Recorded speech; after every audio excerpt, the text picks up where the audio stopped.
Cable network के सत्यपथ कार्यक्रम में हम अपने दर्शकों का हार्दिक अभिनंदन करते हैं। आज हम आपके लिए एक विशेष कार्यक्रम लेकर उपस्थित हुए हैं। इस कार्यक्रम के माध्यम से हम विषम परिस्थितियों से जूझते हुए आदर्श मसीही जीवनों से आपका साक्षात्कार करवाएंगे। हम चाहते हैं कि उनके जीवनों को देखकर आपको भी दृढ़ता और प्रोत्साहन मिले। आज हमारे साथ स्टूडियो में उपस्थित है श्रीमती वंदना जेकब। नमस्कार। श्रीमती वंदना जेकब से आपकी मुलाकात कराने से पूर्व हम आपको सुनाएंगे एक गीत।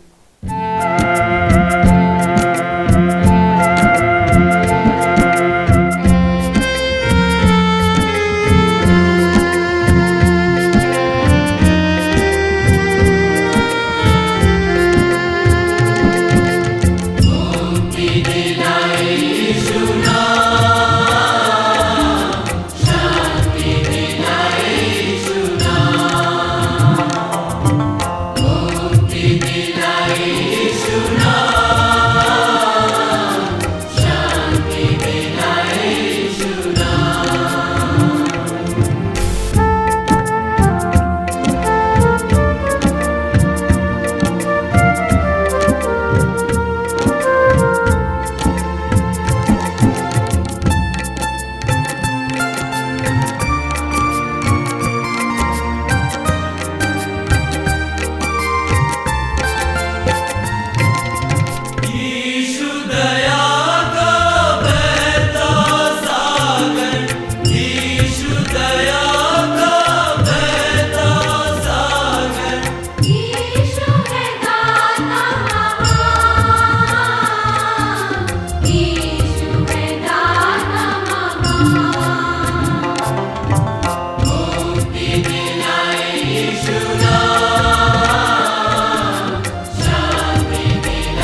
वंदना जेकब नवजागृति शाला दमोह में अध्यापिका के रूप में कार्यरत हैं।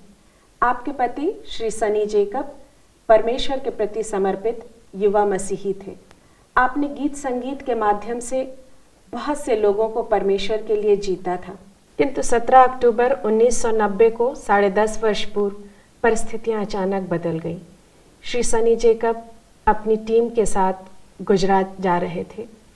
उनकी मिनी बस अचानक दुर्घटनाग्रस्त हो गई और श्री सनी जेकब की दुर्घटना स्थल पर ही मृत्यु हो गई। उस समय श्रीमती वंदना जेकब मात्र 29 वर्ष की थी और उनके 2 बच्चे भी थे। उनका बेटा शालोम 4.5 वर्ष का और उनकी बेटी सिल्विया मात्र 1 वर्ष की। वंदना जी, मैं आपसे पूछना चाहूँगी कि ऐसी परिस्थिति में किन बातों से आपको दृढ़ता मिली और किस प्रकार आपको ये प्रोत्साहन मिला कि आप अपने बच्चों को अच्छी परवरिश दे सकें और स्वयं भी एक अच्छी मसीही आदर्श के रूप में लोगों के सामने स्वयं को प्रस्तुत कर सकें। जैसे ही 10.5 वर्ष पूर्व मुझे पता पड़ा कि मेरे पति अब इस दुनिया में नहीं हैं, मेरा हृदय दुख से भर गया और मेरे मस्तिष्क में बहुत से विचार आने लगे कि हे प्रभु, आखिर मेरे ही जीवन में ऐसा क्यों। मुझे बाइबल के वह शब्द तुरंत याद आए जहाँ लिखा है कि जो लोग परमेश्वर से प्रेम करते हैं उनके लिए सारी बातें मिलकर भलाई को उत्पन्न करती हैं। और मैं कई बातें अपने मस्तिष्क में सोचती रही, मेरे मस्तिष्क में उथल पुथल होता रहा और मुझे याद आया अय्यूब के जीवन के बारे में कि अय्यूब के जीवन में भी ऐसी भारी दुर्घटना हुई, एक ही दिन में उसका सब कुछ नाश हो गया। और तभी मुझे एक वचन मिला कि तुम अभी तक ऐसी कोई भी परीक्षा में नहीं पड़े हो जो मनुष्य के सहने से बाहर है, परंतु परमेश्वर सच्चा है, वह सामर्थ्य से बाहर परीक्षा में नहीं पड़ने देगा, वरन वह हमारे लिए निकास भी करेगा। और मैंने जीवन में यह अनुभव किया कि इतने बड़े संकट से निकलने के बाद भी मात्र परमेश्वर का प्रेम था, मात्र परमेश्वर की शांति थी, मात्र परमेश्वर की एक शक्ति थी जो मुझे ऐसे भारी अंधकार के समय संभाले रही। इसके लिए मैं परमेश्वर को बहुत धन्यवाद देती हूँ। वंदना जी, आप युवा थीं, आपके बच्चे भी छोटे छोटे थे, पारिवारिक आपके ऊपर दबाव भी होगा कि आप पुनर्विवाह कर ले। ऐसी परिस्थिति में आपने क्या सोचा और क्या किया? जिस वक्त मेरे पति की मृत्यु हुई, वास्तव में उस समय बच्चे बहुत ही छोटे थे और बहुत सी जिम्मेदारियाँ थीं। लोगों ने कहा कि जीवन बहुत कठिन है, बहुत सी बहनों ने कहा कि बेहतर होगा कि आप दूसरा विवाह कर लीजिए।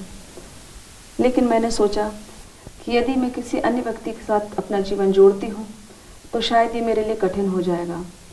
मैं जैसा विचार करती थी कि मैं अपने बच्चों को परमेश्वर की देखरेख में, उसकी निकटता में उनका जीवन आगे बढ़ाऊँ और मैं चाहती थी कि मैं परमेश्वर की सेवा करूँ। मैंने सोचा कि शायद पुनर्विवाह करने से शायद इसमें कई प्रकार की अड़चनें आएंगी, इसलिए मैंने सोचा कि बेहतर है कि मैं इसी प्रकार अकेले अपना जीवन व्यतीत करूं। और मैंने एक बात और, परमेश्वर की सामर्थ को साथ लेकर और परमेश्वर को साथ लेकर अपना जीवन आगे बढ़ाया और निश्चय परमेश्वर मेरे साथ साथ था। वंदना जी, आज 1 दशक से अधिक हो चुका है परिपक्वता के इस पायदान पर, जब आपके बच्चे भी युवा हो चले हैं। ऐसे में आप उम्र के इस पायदान पर क्या सोचती हैं कि आपने जो निर्णय लिया वो कितना सही था और क्यों, और आप हमारे दर्शकों से क्या कहना चाहेंगे? जी हाँ, 10 वर्ष पूर्व मैंने जो निर्णय लिया था वो बिल्कुल सही निर्णय था। मैंने इन 10 वर्षों में परमेश्वर के प्रेम को बहुत निकटता से देखा है।